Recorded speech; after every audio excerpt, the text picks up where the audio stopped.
Bonjour, je m'appelle Cyril. Je suis le porteur de ce projet de comédie musicale. Je suis le co-auteur aussi du spectacle avec Lies, donc un ancien élève. J'ai écrit le spectacle avec lui. Et moi, je m'occupe principalement des comédiens. Donc, je dirige les comédiens et puis aussi en collaboration avec Tim, les musiciens. Moi, je travaille avec les comédiens, donc j'ai 2 heures de répétition avec eux. En général, les répétitions, ça commence par des exercices de respiration, de diction, etc. Puis après, on travaille les scènes ensemble. C'est un travail qui est assez facile pour moi parce que, en fait, j'ai écrit le spectacle avec Lies. Je pense que si j'avais pas écrit le spectacle, ça aurait été très compliqué pour moi de diriger les comédiens. Là, c'est beaucoup plus simple. Je l'avais fait aussi sur Le Secret. Une séance type, c'est on lit une scène, on contextualise. D'abord l'histoire, évidemment, la première séance a commencé comme ça, c'est-à-dire on se présente, on fait connaissance, et puis après, je vais vous lire un peu l'histoire, et puis on commence à travailler les scènes, on les lit, etc. Et puis je leur demande d'y réfléchir déjà. Est-ce qu'ils arrivent à situer leur personnage, la personnalité du personnage, etc. Sur la façon de le dire aussi, les intentions, etc. Puis après, les séances suivantes, on travaille ça. Alors, comme je disais, ça commence souvent par des petits exercices de théâtre, de respiration aussi, parce que quand ils sortent de 7 ou 8 heures de cours, ils sont souvent soit fatigués, soit très, très excités. Donc l'idée, c'est de les calmer un petit peu, qu'ils soient un peu plus concentrés. Et puis après, on joue tout simplement les scènes. Le plus dur, c'est de leur faire prendre conscience, en fait, ce ne sont pas des professionnels, qui ne jouent pas leur propre rôle, mais qui doivent incarner un personnage. Et ça, je pense qu'au début, je pense qu'ils ne l'ont pas compris au début quand j'ai travaillé avec eux. C'est-à-dire qu'ils voulaient jouer une scène, ils voulaient jouer à leur façon, sans tenir compte de la personnalité du personnage. Donc maintenant, ils l'ont mieux compris, avec le temps, ils se lâchent beaucoup plus, et ils arrivent à faire quelque chose d'assez intéressant. Et puis je travaille aussi avec Tim, donc Tim qui est un intervenant au niveau de la musique, c'est-à-dire qu'il accompagne et dirige l'équipe des musiciens. Alors moi, mon rôle, c'est tout simplement de présenter les chansons qu'on a écrites et puis de donner une ambiance à ces chansons-là. C'est-à-dire que j'arrive en disant tiens, voilà, j'ai écrit cette chanson, je la joue à la guitare, je joue les accords, puis après je leur demande de travailler les arrangements, tout en donnant effectivement une tonalité à la chanson. Est-ce que c'est une chanson, est-ce que c'est plus du rock? Par exemple, on a une chanson des années 80, ça peut être une ballade, enfin, voilà. Mais mon rôle, c'est plus ça, en fait. C'est leur dire, voilà la chanson, elle est là, vous la travaillez et vous en faites quelque chose. Voilà. Donc il y a un vrai travail de la part de Tim, mais aussi des musiciens, de création aussi, puisqu'ils travaillent sur les arrangements. Comment on a choisi les comédiens? C'est assez simple en fait, on a créé des personnages avec Lies et lors des castings, on a essayé de repérer les jeunes qui pouvaient correspondre à ces personnages. Par exemple, on a le rôle de David par exemple dans un spectacle qui est un jeune qui rigole beaucoup, qui est un petit peu à côté de la plaque, etc.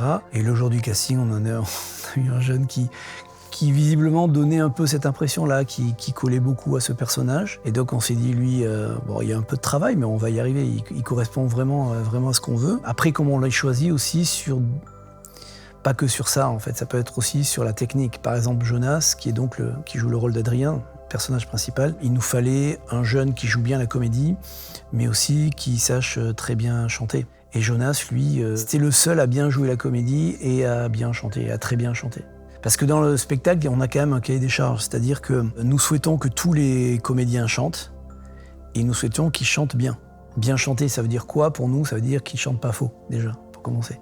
On ne demande pas à ce qu'ils aient des voix extraordinaires, c'est pas le but, mais au moins qu'ils chantent bien. Et donc on les choisit aussi comme ça, on les a choisis aussi comme ça, les comédiens. Parce qu'une fois qu'ils connaissent bien leur scène, le travail, ça va être de travailler avec les autres. Et je pense que c'est ce qu'il y a de plus compliqué, en fait. On travaille tous, comme ça, à droite, à gauche, chacun joue son morceau de musique, l'autre va chanter, l'autre va danser, l'autre va jouer la comédie. Ok, mais ça fait pas un spectacle en fait. Ce qui fait le spectacle, c'est tous ces petits puzzles là, comme ça, toutes ces petites pièces qu'on va rassembler et qui va construire un spectacle. Donc c'est travailler avec les autres. Savoir à quel moment tu travailles avec les autres, connaître parfaitement le spectacle, les top musiques, les top danse, etc., etc. Et ça, c'est très important. Je pense qu'aujourd'hui, ils le conscientisent pas du tout. Ils disent je vais jouer et puis voilà, en fait, quand ils vont comprendre que tout va s'enchaîner, qu'on est obligé de savoir à quel moment les danseurs y rentrent, à quel moment les choristes vont entrer en scène, les petits écoliers vont entrer en scène, etc. Ils seront obligés de le connaître quasiment parfaitement, le spectacle. Et pour l'instant,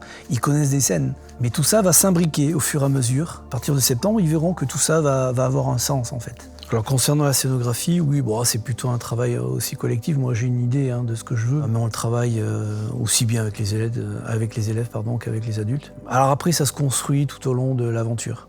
Voilà. C'est-à-dire qu'entre le moment où on écrit le spectacle, où on a une idée de la scéno, et le moment où on se produit sur scène, souvent il y a de très très grosses différences. Voilà. Bon, c'est un spectacle qui coûte finalement assez cher, alors même si toutes les personnes qui travaillent sur ce projet sont bénévoles, les adultes comme les élèves, il y a des frais qui sont incompressibles, il faut payer les intermittents du spectacle, donc ça c'est une partie du budget du spectacle qui est assez lourde, qui doit représenter peut-être, je sais pas, 40% du budget. Après, il y a tout le reste, c'est-à-dire payer les décors, payer les écrans vidéo, les lumières, les costumes, voilà. Donc c'est un spectacle qui coûte dans les 40 000 euros, entre 40 et 50 000 euros.